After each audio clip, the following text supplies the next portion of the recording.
Well, here we go. We got Puss and Boots in charge. She's going to be with me as I make this awesome video, and I'm sure a lot of people are going to definitely understand where I'm coming from.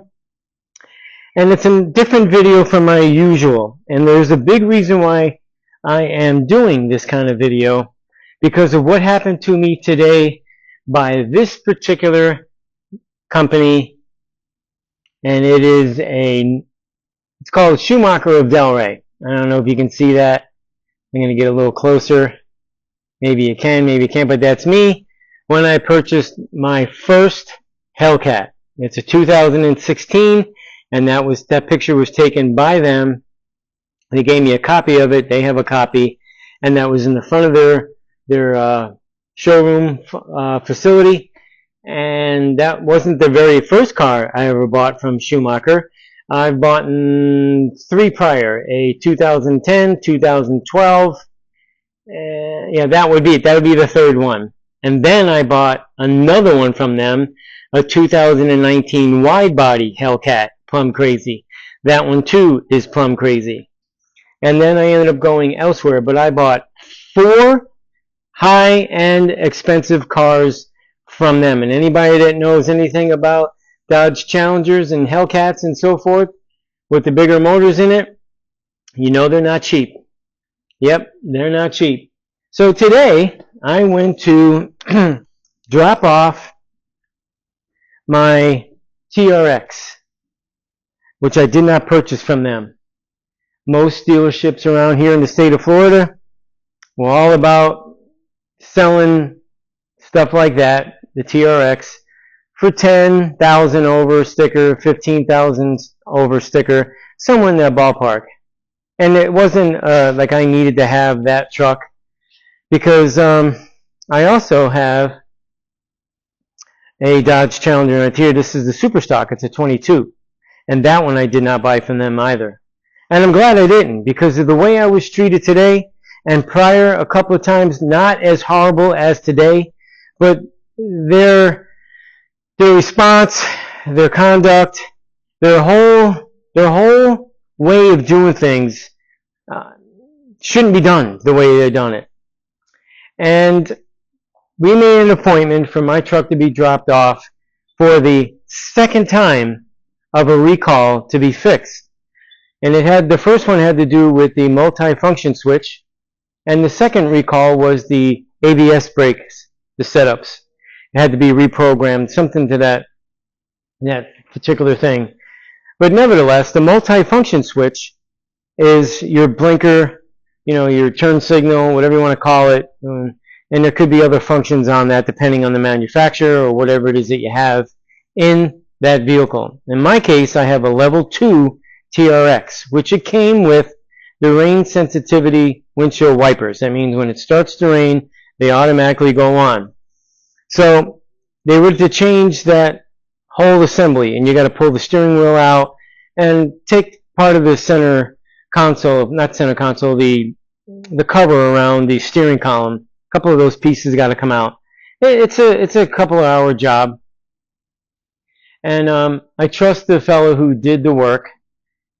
He's worked on my super stock as far as maintenance goes. I let them do that. I don't want to have any issues if something happens and say, well, we didn't do the maintenance, we're not going to cover the warranty. You folks know most of that kind of silliness that goes on in there with the new car dealerships. And even though I do all this stuff myself, because this is part of what I do work on newer cars as well as older cars. And I was a technician there at that same facility. And I told them that. They know that. So in the beginning, it took them 5 months to get my truck in there. They were supposed to call me when the part came in, and they never did. So I reached out to them, and then it took another 2 weeks before I was able to bring the vehicle in, and I bring it in, and it wasn't done right.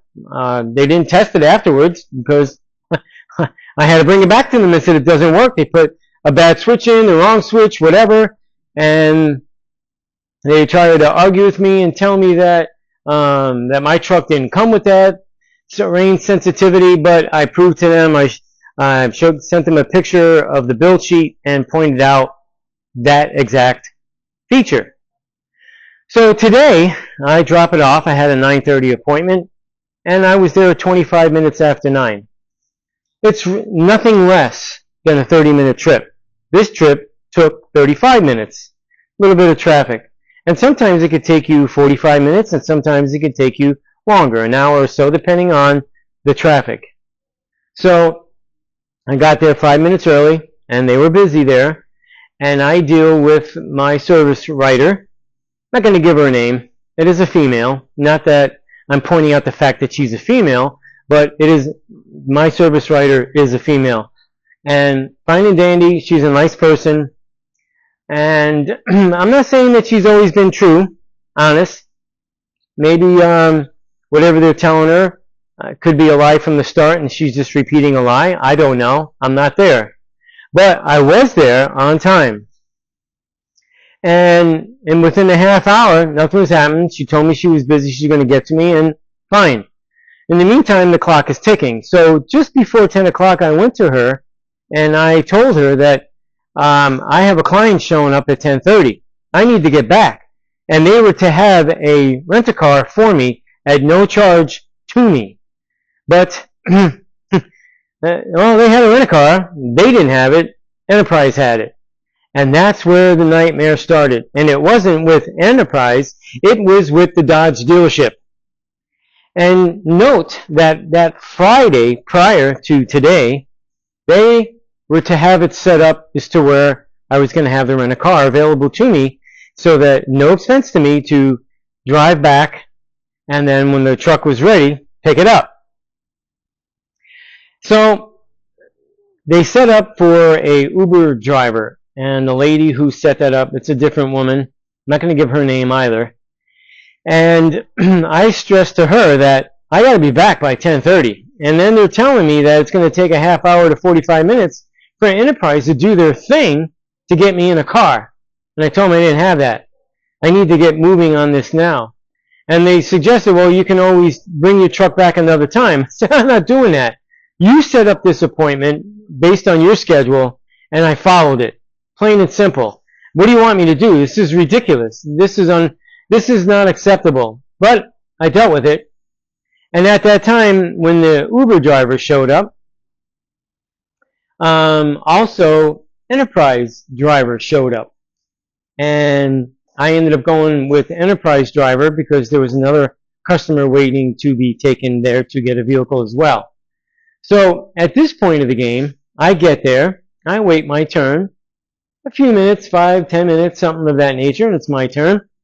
And I go to the desk and give them the information they required.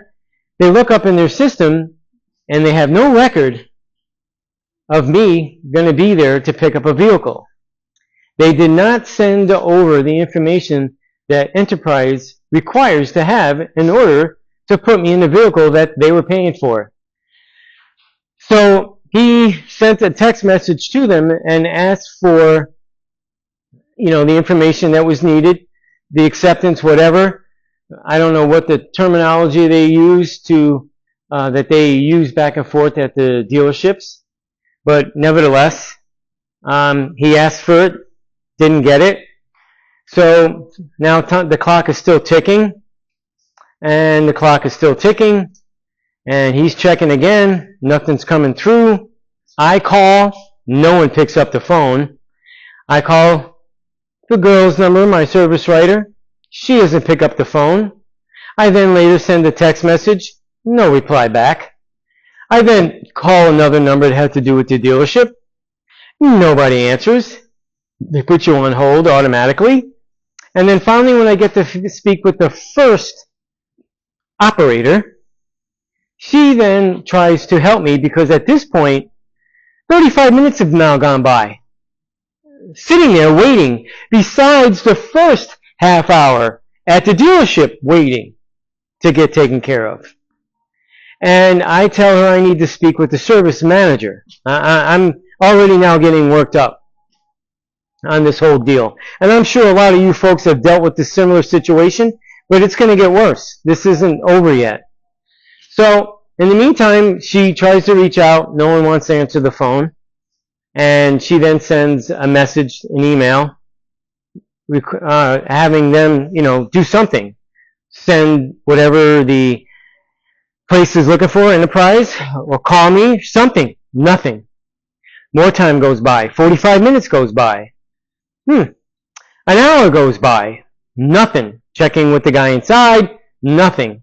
Nobody has reached out to him with the information he's looking for in order to write me up to send me on my way.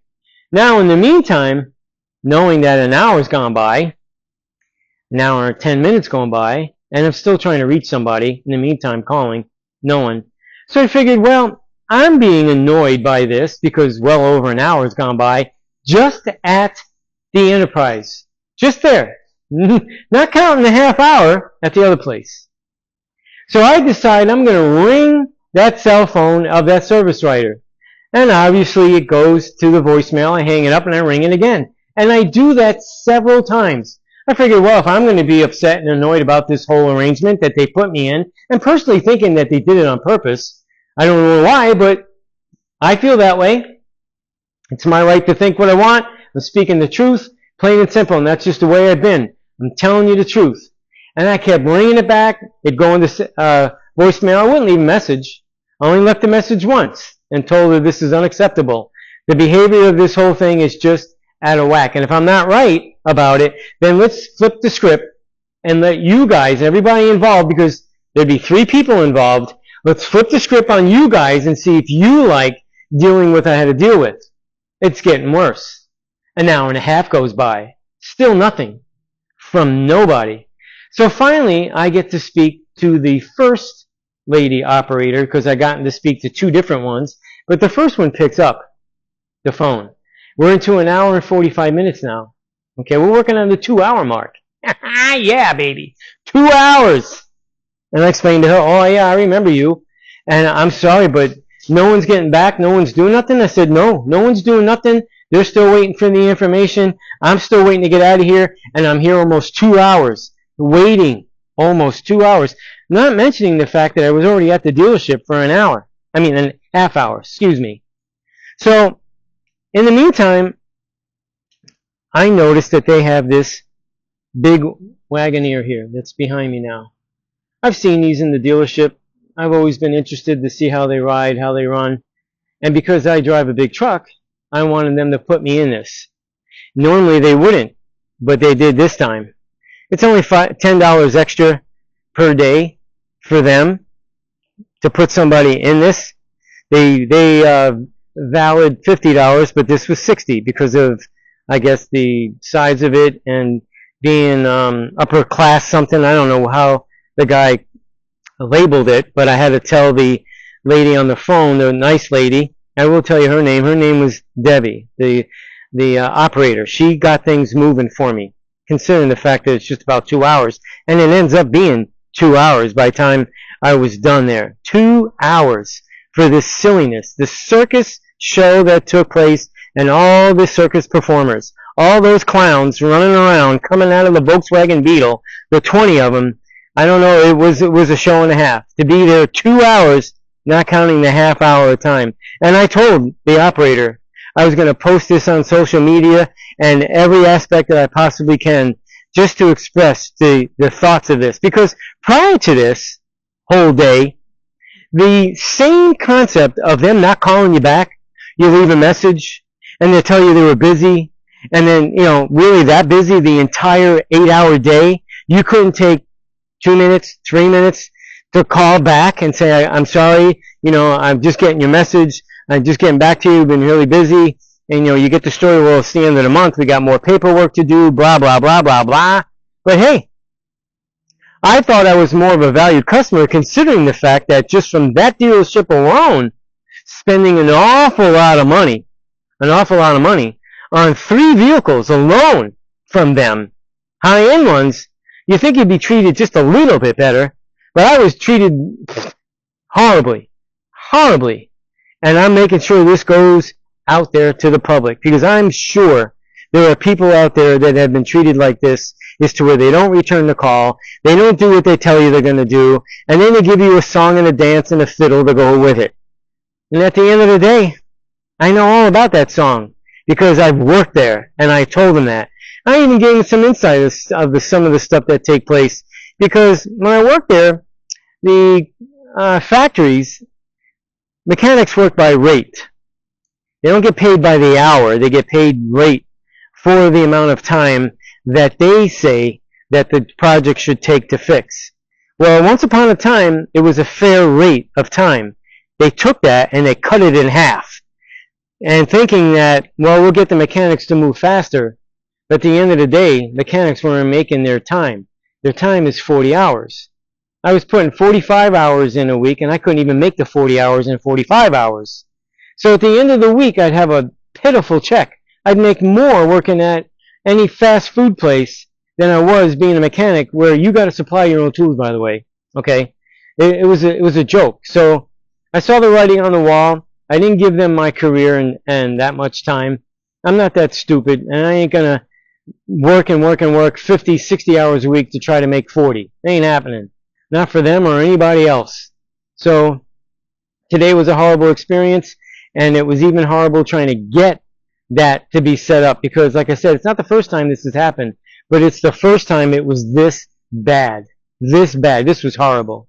And I know there's a lot of people out there who definitely can sympathize and understand and have gone through this many a times. So, Schumacher of Del Rey, hey, you're horrible. You guys and some of you people in there, I don't care who it is, whose fault it is, who, whatever, where, why, and when, because it's not the first time, it's not the second time, it's not even the third time. And there's many people that I've talked to being there, waiting, have complained about the same scenario. The service is horrible in that department. I don't know what the mechanics do, if they're bad or good or whatever. The guy I deal with, I trust him, and he's good. They should have tested that truck before it left to find out that it wasn't working. But they didn't do that. They should have. I would have. They didn't. So they inconvenienced me. So when I go there, they're getting my bill for the 3 hours that I lost, because the vehicle that the client was coming to get and pick up, that couldn't pick up, is behind me. That white one over there.